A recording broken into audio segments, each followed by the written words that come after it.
Defence Expo to make it a success. I also thank all participants.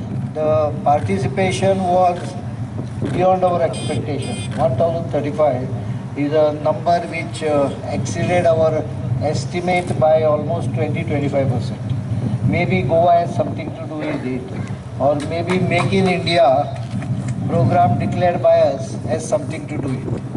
I am also pleased to announce that we have already loaded defense procurement procedure, the current series of 2016, already at 9 o'clock on the website of Defense Production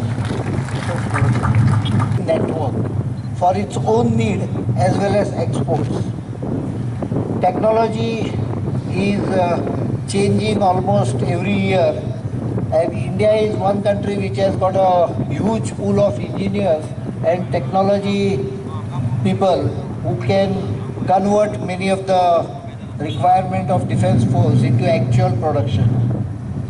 We have already tweaked the policies. We have already ensured that offsets, many of the concerns of foreign companies on offsets have been taken care. There are few more issues which will be tackled in next 2-3 months.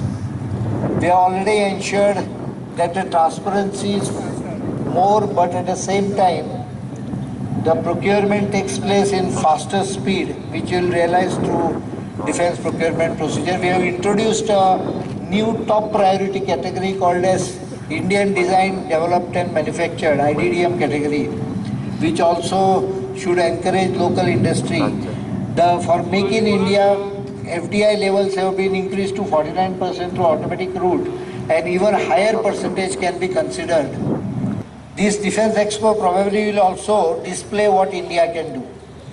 And I request all delegates, including foreign delegates, to visit most of the, I know 3 days may not be adequate for visiting everything, but visit your areas of interest.